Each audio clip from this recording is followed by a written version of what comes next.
Hey guys, and welcome back to reality. Kind of.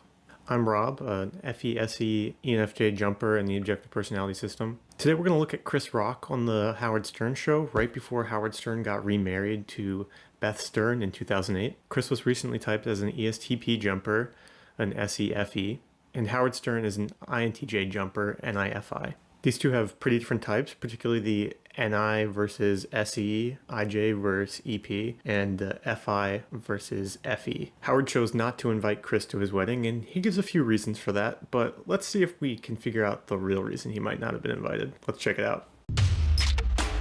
Are you getting married this week or next week? I am getting married soon. I would have invited you, but you want to know something? Yes, I would have. And that's because your wife doesn't like me, and everyone knows it. Everybody does know that. Yes. Yeah. If I had invited you to my wedding, which I would have came. You would have. Oh, yeah, but your wife wouldn't. I would invite you to do some stuff, but then, you know, if your wife came along, I know it would be a drag. She would just hate me. She despises me. So in this first clip, Howard says, "Your wife hates me." And he doesn't believe that Chris would come to his wedding because his wife hates him. Howard was confident making this guess because it's probably what he would do if he was in Chris's shoes. He wouldn't go to this wedding of someone that his wife hates. Howard, being NiFi, he's pretty confident in his guesses about his personal values. He's just naturally processing things from his own perspective. For him, it's weird that Chris would come to his wedding because his wife would hate him. And this is something I see with FI versus FE in terms of the value game being very personal for FI. Whereas with FE, it's all kind of out there and floating around like, oh, she hates him, but I don't hate him, and that's fine, right? Like they can have their separate likes. Everybody has their different likes, right? Because all the likes are out there on the spectrum. But because FI is trying to stack values, it can become kind of tainted when there's a blocker like this, where, oh, Chris is associated with her, and she doesn't like me, and therefore Chris won't like me. And it's all kind of interconnected, and it's tainted. I can't stack blocks there because there's always going to be this problem. There's always going to be this problem between us because his wife doesn't like me. If we were to hang out, then she might be there, and that's just going to cause all this kind of tension and chaos, and I don't want any part of that. I think for the TIs out there, you might be able to relate to something along the lines of, I can't stack my blocks here because, like, I don't understand how this works, right? It's very personal logic. Like, I need to understand how this works before I'm willing to really invest my time into it. If I'm going to own the logic here, I have to truly understand it, right? For TI, it's not logically sound unless I can see how it's all working together, versus it's not emotionally sound here for Howard because there's all this tension between the relationships, right? But for TI and FI, they're both deciding, where can I invest my time? I've been with Beth 8 years, and they've been great years. Everything's good, and everything's going well. Howard, if just the fact that she wants to get married means she's not the girl for you. Really? She didn't want to get married. The girl you want just wants to forever. Here we see Howard kind of banging the pre-processed drum again. I processed this. We've been together 8 years. This is stable. This is going somewhere. But Chris is kind of testing me. I don't think this is what you want. Maybe he's playing with him a little bit here, joking around, trying to see, like, is this truly what you want? He's putting this assumption out there. You say that's what you want, but I don't think that's what you want. What you want is over here. And Howard's saying, what I want is over here. This is something that I see a conflict with FE versus FI sometimes. No, you want this. But FI's like, no, I'm right here. I'm right here, not there.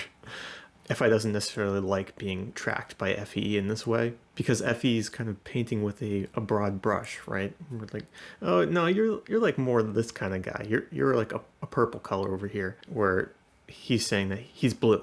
This is a pretty good example of what feminine FE poking looks like, and you'll see this from both saviors and demons. I actually have the video with John Jones where he kind of does a similar thing. Do you forget how happy he was a month after his divorce or two? Do you remember that guy? But I'm happy now. Do you remember? It was a level of happiness that only a few of us have ever seen in our lives. Are you going to... The work got better, the show was better. Everything was better. Everything was better. You're out, you're socializing, you're eating with people. Hey, hey, around the drinks for table 8. That's true. It was great. It was great. It was like he won the World Series. He's handing out cigars. Yeah, you're right. I hate you. I hate you, says Howard. Here we see Chris looking at the spectrum of happy. So he's comparing how happy Howard was to how happy most of us are relatively. So he's seeing that when he got divorced previously, he was so happy. He was going out, he was doing all this stuff, he was producing things. He's giving us all these examples of to prove his conclusion that Howard's just not a married guy. Like, once he got free from his previous marriage, he was so happy that why would he get married again, right? And again, we see this tension between FE and FI. Like, I'm seeing how happy you are relative to the tribe. This is the kind of guy you are, not this kind of guy. And he's telling Howard what he wants, which is not what FI is interested in, right? They want to decide what they want. There's also this conflict here of Chris Rock bringing in examples, reminding Howard, like, this is what really happened back then, right? But Howard's looking to the future here. He's going like, this is something that can last, right? He's not looking at the past and comparing himself back then. He's more looking forward and seeing like, this is something that I want to carry forward. Chris is kind of testing him here by bringing up all this sensory. Here's all this sensory that you're not looking at, and kind of throwing it at him in a chaotic manner. So this is that EP versus IJ conflict a little bit here, causing some tension between them. Beth is a lovely girl. Right. She is. And I see her walking around. Sometimes I keep an eye on her. Right. Just to see if she gives guys that look like, hey, I'm with this old guy. You know that I'm with this old guy look? Artie, you know what I'm talking about. You're on the road, some girl gives you that, I'm with an old guy. Boy, you're killing me today. I'm not really with him. She does not give that look to anybody. Well, that's why you're such a good comedian. You're a vicious prick. You see the masculine TE coming out and bashing Chris there with the vicious prick and saying that he hates him in these previous clips. So again here, Chris is bringing up the sensory, tracking the tribe, kind of saying like, this is what some people do, but I'm not seeing Beth do that. So that's a good thing. So maybe this will work. Kunning using that as evidence that she's a good girl. She's not... She's a grown woman. I feel weird calling her a good girl, but... Chris is here teasing again, doing the feminine FE poke at the values. Like, is this what you really value? Kind of warning him that you got to keep an eye out for this look. Again, Demon SE, the sensories, and what Howard's really familiar with tracking, right? So Chris just keeps bringing up, like, I see what's going on with these other people, and like, this could happen to you too, right? Like, that's the SE. I see something that's actually happening in reality with other people, which is not what Howard's tracking, right? He's processing what's going on with him and his relationship into the future. He sees that it could work out, but he's not tracking the tribe and what's going on with the tribe to see that this is something that could happen to him. So they're coming at it from different angles. And the way Chris is attacking this problem is kind of triggering Howard a little bit. I think she's a great gal. I just, you know, could you your life's going to change, and I know you love your life now. Could you behave yourself at my wedding and not goof on me? I could have a great time at your wedding. I just know how happy you I'm really happy. are. Why would I get married if I'm not happy?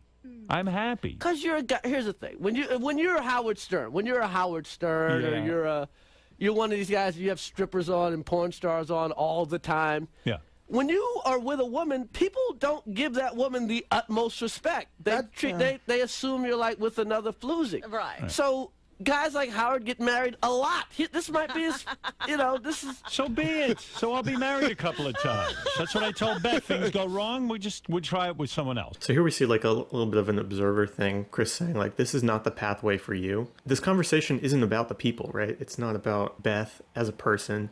Like, he says Beth's a lovely girl, right? But he's still doing that thing where he's painting Howard with a broad brush, right? He's doing the FE, SE. I see you as one of these guys where marriage isn't for them, right? So Chris is sort of seeing the tribe, seeing that this is where Howard is in the tribe relative to other people, and that marriage just probably isn't for that group of people, right? But meanwhile, Howard's coming back with this, I've already thought about this. We've already discussed it. We've already discussed the idea that maybe this won't work out forever, but if it doesn't, we'll just find some new people to meet up with. It's not a big deal. So he's already pre-processed that this might fail, which not many people do necessarily. When they go into marriage, they just expect it to work out, right? But in this case, Howard is really like doing the math here that, yeah, this might not work out, but it seems like it's going to right now. And hey, they're still married to this day. So congratulations, Howard, on proving Chris Rock wrong. Demon and I got nothing on Savior and I. So Howard starts off this conversation saying that he didn't want to invite him because of his wife, but after how things went, it seems like it might be a little bit more than that. Chris seems like he's a bit chaotic for Howard, triggering him in some ways, bringing up things like how happy he was and